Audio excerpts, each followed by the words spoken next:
Hi, welcome back to Boy to Boy. Today's video is a bit different from all the last ones because we're going to be testing a GPU today, the GTX 770. Releasing in 2013, this card had a launch MSRP of 399 USD or 360 euros, a dream price for a mid-high range card nowadays, but we're not here to lament, are we? The card, which was built on the 28nm process in Kepler architecture, has 1536 CUDA cores, a 256-bit bus, and ran at a base clock speed of 1046 MHz, and technically supported DirectX 12. So, the plan today is simple: put this decade-old card through the ropes to see if it can still perform in 2024. The exact card we will be testing with today is the EVGA GTX 774GB. I feel that the 2GB models of this card wouldn't be useful. 2GB of VRAM just isn't enough in 2024. So, let's get on to the test rig. It is equipped with a Core i5 12600KF, 32GB of DDR4 running at 3600 megatransfers a second, a 500GB Samsung 980 non-Pro, and a 2TB Seagate Barracuda. So, now that we're done talking about the card and the system, let's talk about the benchmarks. So, CSGO is a great game for low-end systems, but with the removal of CSGO and an update to CS2, those numbers have changed a bit. So, the settings we are using are the high preset, and the map we are using to test on is Dust 2. So, at 1080p, we saw an average of 90 frames per second, with 1% lows of 52. And at 1440, we saw an average of 60 frames per second, with 1% lows of 30. Overall, the game ran fine. I noted that any explosion effects led to a large drop in frames, but that was to be expected.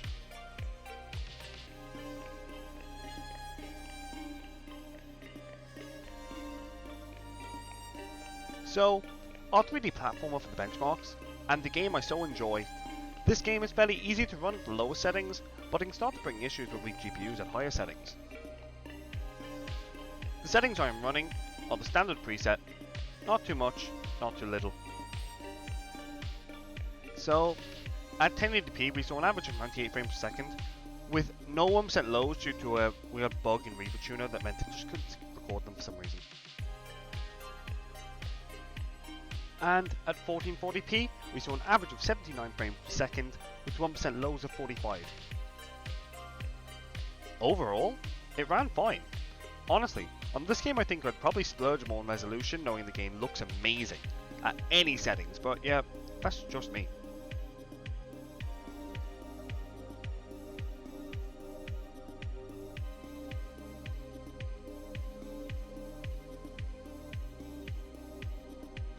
So, Modern Warfare 3 2023. What a famously great optimized game.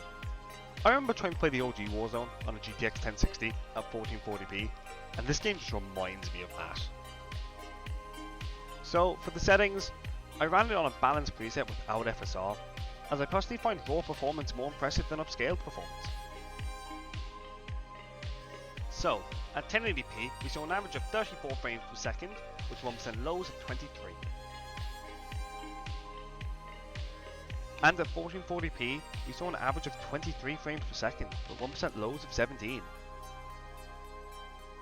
So, this game ran badly.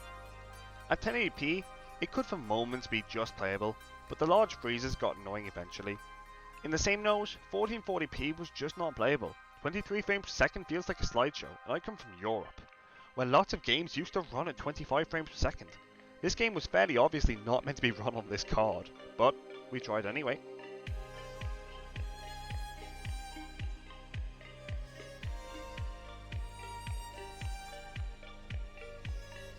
Not sure why I included this in the benchmarks, as this game is highly CPU bound, but I thought, hey, let's max out the graphics and see if there's any difference. So for settings, I just maxed out everything and used the 1939 start date just to speed stuff up.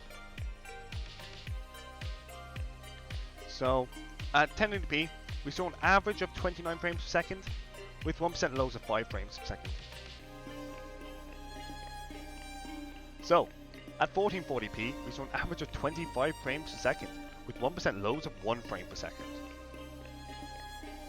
Okay, so, let's be honest here. frames don't matter in a grand strategy game, but this was more just to test it for the sake of it.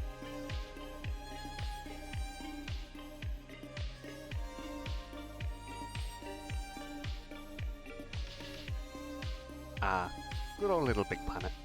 I loved this game when I was younger. Campaign was great, forgetting how stereotypical it can be on certain cultures, and the amazing online levels, which were always fun. However, we are running it through the emulator RPCS3, but that shouldn't slow it down, right? For the settings, I'm just going to put them up on screen, I don't want to read them out. So, at 1080p, we saw an average of 30 frames per second, with 1% lows at 25. And at 1440p, we saw an average of 29 frames per second, with 1% lows at 25 as well. It seems as if the game is locked to not go over 30 frames per second, but skipping that part, it ran really well. The S3 emulation, though being CPU heavy due to having to emulate the cell processor, which was fairly complicated, still needs the GPU to do a good bit of work. And here the 770 held up fairly well.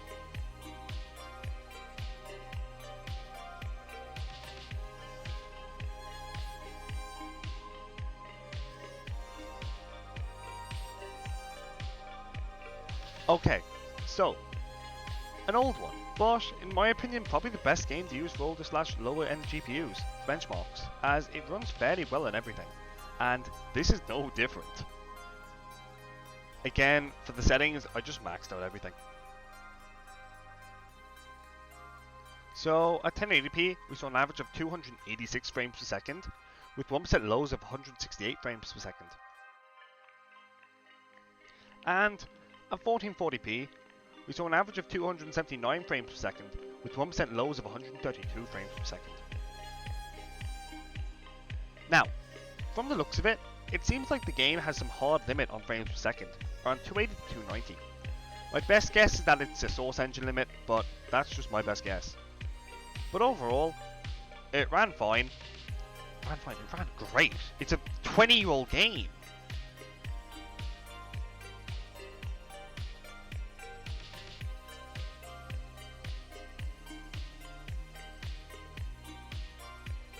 Okay, so Ryujinx might not be the best bet here.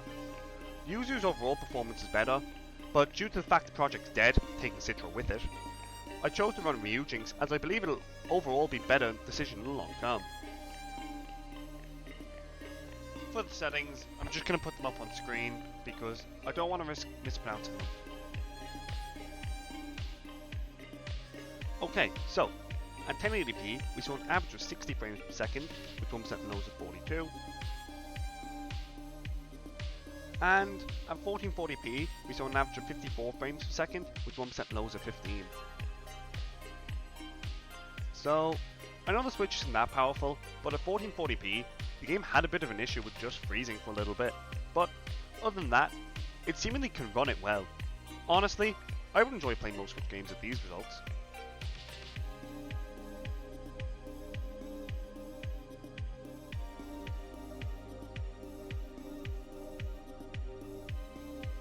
Alright, so, originally developed for the Xbox One, I don't expect to see many issues with this game, knowing the Xbox One had some bad specs.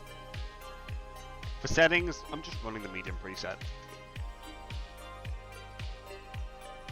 So, at 1080p, we saw an average of 54 frames per second, with 1% lows of 39. And at 1440p, we saw an average of 44 frames per second, with 1% lows of 32. Overall, the game runs fine. 1080p results are great, but the 1440 just leave a bit on the table. But still not bad for a GPU from 2013.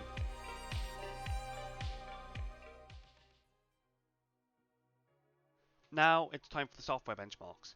I'm going to put any background footage here because realistically I don't think you want to watch a picture of the Blender benchmark.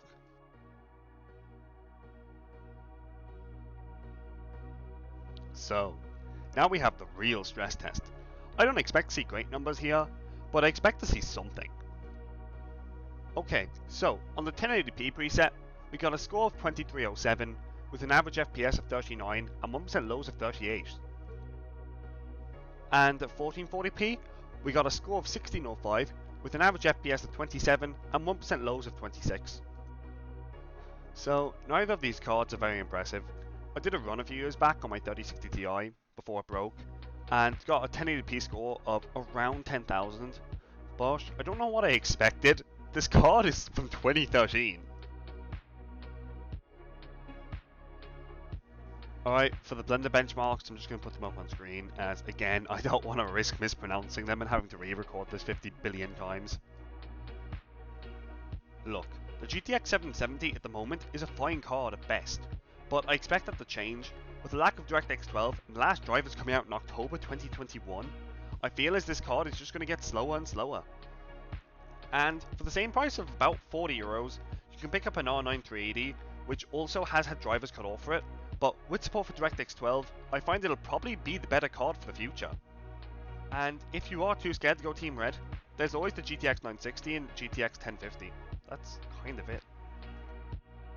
I kinda miss a few years back, about 2018, when cards like the RX 400 line had great prices and could be picked up second hand for not that much. I was hoping this card would be like that, being able to put out just enough performance to be used in the modern day, but also being cheap enough for budget users, but I guess that just wasn't possible. But overlooking the issues of compatibility and price, this card held up fairly well, seeing mostly 60 FPS in most games we tested, if we forget about Modern Warfare 3. But other than that, I guess thanks for watching. If you have any questions or recommendations for me, I'd love if you left them in the comments below, as I'm still trying to improve. So yeah, thanks for watching, and I'll see you all later. Shalom Gafol.